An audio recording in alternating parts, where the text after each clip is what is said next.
అదైతే ఉంటుంది చిరంజీవి గారితో నాగార్జున గారితో ఎప్పటికైనా సినిమా మీ లిస్ట్లో, మీ విష్ లిస్ట్లో. మరి పెద్ద పెద్ద డైరెక్టర్ల సంగతి ఏంటి? వినాయక్ గారితో తప్ప తర్వాత మళ్ళీ మీరు ఎవరితోనూ పెద్ద డైరెక్టర్స్తో? పూరి జగన్నాథ్తో అనుకున్నాము, ట్రావెల్ చేసాం కానీ మెటరలైజ్ కాలేదు. సీను వైట్లాకి యాక్చువల్ తన ఆనందం సినిమా అప్పుడే నేను అడ్వాన్స్ ఇచ్చాను, అది మెటరలైజ్ అవ్వలేదు. ఈ జగడమ్ము సినిమా ఇందాక చెప్పినప్పుడు మ్యాచ్ కానప్పుడు రాజమౌళి గారి దగ్గరికి వెళ్ళి అడిగితే రాజమౌళి గారు ఒక మంచి మాట అన్నారు, మీరు ఇంతమంది కొత్త డైరెక్టర్లకి లైఫ్ ఇస్తున్నారు, నేను మీకు సినిమా చేస్తే అదొక సినిమా అవుద్ది, మీరు సినిమా చేస్తే ఒక డైరెక్టర్ పుడతాడు అంటే. ఎందుకో రాజమౌళి గారు ఆ మాట అన్న తర్వాత నేను అక్కడ నిజంగా నాకు ఒక ఇన్స్పిరేషన్ వర్డ్ అది. నిజమే కదా, ఫెయిల్యూర్ డైరెక్టర్స్ ఉన్నారు, సో వాళ్ళు స్ట్రగుల్లో ఉంటారు, సో సక్సెస్ సినిమా చేయాలి, రైట్ ప్లాట్ఫామ్ కావాలని, అండ్ కొత్త డైరెక్టర్లు ఉంటారు. వీళ్ళతో నేను ఎక్కువ ట్రావెల్ అవ్వడం వల్ల వాళ్ళకు సినిమా వస్తుంది. నేను పెద్ద డైరెక్టర్తో వెళ్ళి సినిమా తీయడం వల్ల ఒక సినిమా అవుతుంది. ఓకే. సో మొన్న ఈ మధ్య త్రివిక్రమ్ గారు కన్ఫర్మ్ చేసుకున్నాం ఒక ప్రాజెక్ట్ చేయాలి. ఎందుకంటే త్రివిక్రమ్ గారితో నేను ప్రొడ్యూసర్ కాకముందు తను రైటర్గా ఉన్నప్పుడు మేము క్లోజ్, అప్పటి నుంచి మా ఇద్దరి మధ్యలో ఒక మంచి ఫ్రెండ్షిప్ ఉంది. ఓకే. సో మొన్నే అనుకున్నాం. మీరు ఫ్యామిలీ ఎంటర్టైనర్స్, లవ్ స్టోరీస్ ఎక్కువ తీస్తున్నారు, మరి వేరే జానర్స్ ఏం ట్రై చేయరా? Horror, thriller? అంటే అదేనండి, నా బ్లడ్లో లేని నేను ప్రయత్నం చేయడం వేస్ట్. అంతేనా? నా బ్లడ్లో లేదు అది. ఓకే. లేని అనవసరంగా ఏదో. రాజుగారు ఓన్లీ ప్రేమను పంచుతారు అంతే, విశాలమైన హృదయం. హోల్ ఫ్యామిలీ వెళ్ళి మా సినిమాని ఎంజాయ్ చేయాలి, పోతే ఎప్పటికప్పుడు ట్రెండ్ని బట్టి ఫాలో అవుతూ షిఫ్ట్ అవుతూ ఉండాలి. నాకు ఇప్పుడు సినిమా మారుతుంది కాబట్టి నేను షిఫ్ట్ కావాల్సిందే, సినిమాని ట్రావెల్ కావాలి.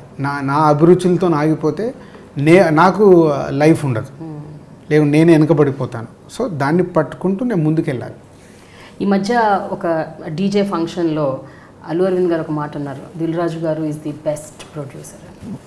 అల్లు అరవింద్ గారి నోట ఆ మాట రావటం, అది I'm sure is one of the best compliments మీ లైఫ్లో. అది కాకుండా ఇన్నేళ్లుగా మీరు రిసీవ్ చేసుకున్న మోస్ట్ బెస్ట్ మెమరబుల్ కాంప్లిమెంట్ ఏమన్నా గుర్తుందండి మీకు?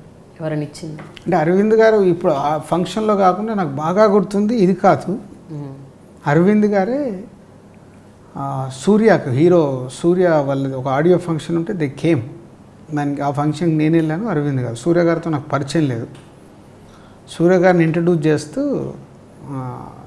తెలుగు ఫిలిం ఇండస్ట్రీలో ఈజ్ ద నంబర్ 1 ప్రొడ్యూసర్ అని ఆయన అలా చూశాడు. అంటే సూర్య నువ్వు షాక్ అవ్వద్దు, నేను చెప్పింది కరెక్టే, నేను పక్క నుండి చెప్తున్నాను అని అనుకుంటున్నావా, నేను కూడా ఇప్పుడు డబ్బులు పెట్టి కాంబినేషన్ ఏం సెట్ అవుద్ది, కథలు వినేసి ఇచ్చేస్తాను, ఈయన మట్టుకు 24 క్రాఫ్ట్స్లో వర్క్ చేస్తూ సినిమా తీస్తాడు, అందుకు అంటున్నాను. పోతే నేను ఎప్పుడు అదే, అరవింద్ గారు ఇచ్చే compliment is a super compliment. చాలామంది రామానాయుడు గారితో పోల్చేది కాంప్లిమెంట్స్ అన్నీ మంచియే, నేను ఇందాక చెప్పాను కదా, ఇక్కడ ఏది పర్మనెంట్ కాదు, ఇది ఆల్ ఈజ్ ఎ టెంపోవరీ. సో టెంపోవరీ అని మనకు తెలిసినప్పుడు దానికి నేను ఎగ్జైట్ కావద్దు అనేది నా ఫిలాసఫీ. ఎక్సైట్ అవ్వకపోయినా కనీసం మనసుకి ఒక తృప్తితే వస్తుంది అంటే అదేనండి. ఆ నిమిషం దాటితే నార్మల్, సో ఆ నిమిషం దాటాలి, దాటడానికి దాటుతూనే ఉంటాను లైఫ్ అంతా, అది నేను ఫిక్స్. నాకు మీ లైఫ్ సీక్రెట్ ఒకటి తెలుసండి, అది కరెక్ట్ కదా చెప్పండి. మీరు అద్భుతంగా పాటలు పాడతారని విన్నాను. అభినందన అనే ఒక సినిమా పాటల కాంపిటీషన్లో మీరు పార్టిసిపేట్ చేసి, అవునా? మరి మీరు ఒక పాట పాడితే అభినందన పాటే పాడండి. అప్పుడు పిల్లాని, అప్పుడు నా age is 19 years Anu, Abhinandana is 1989. So 19 complete అయ్యి 20 years నాకు. సో అప్పుడు ఒక ఎంతుజాదం, సో దాంతో ఆ సినిమా నాకు చాలా పిచ్చి. ఓకే. అభినందన, మైనే ప్యార్ కియా, గీతాంజలి, కరెక్ట్ నేను టీనేజ్ నుంచి షిఫ్ట్ అవుతున్నప్పుడు వచ్చిన సినిమాలు. ఆ 3 సినిమాల ప్రభావం నా పైన చాలు, అందుకని అలాంటి సినిమాలు తీస్తున్నారు. మేబీ ఐ ఉండొచ్చు. It my best film sir. Okay. మరి ఒక్క 2 లైన్లు పాడండి. అసలు అంటే మీరు సింగింగ్ కాంపిటీషన్కి వెళ్ళారంటే I'm sure you must be a great singer. అది 30 years. ఏదైనా మామూలు పాడుకోవడం కాదు కదండి, కాంపిటీషన్కి వెళ్ళి పాడారు. ఒక్క 2 లైన్లు అయితే పాడాలి రాజుగారు మీరు. వదిలిపెట్టేదే లేదు. ఒక్క 2 లైన్లు మీరు పాడాల్సిందే. అప్పుడు పాడిన పాటనేనా? I'm just taking you to the memories. ప్రేమ ఎంత మధురం, ప్రియురాలు అంత కఠినం, ప్రేమించుటేనా నా నేరము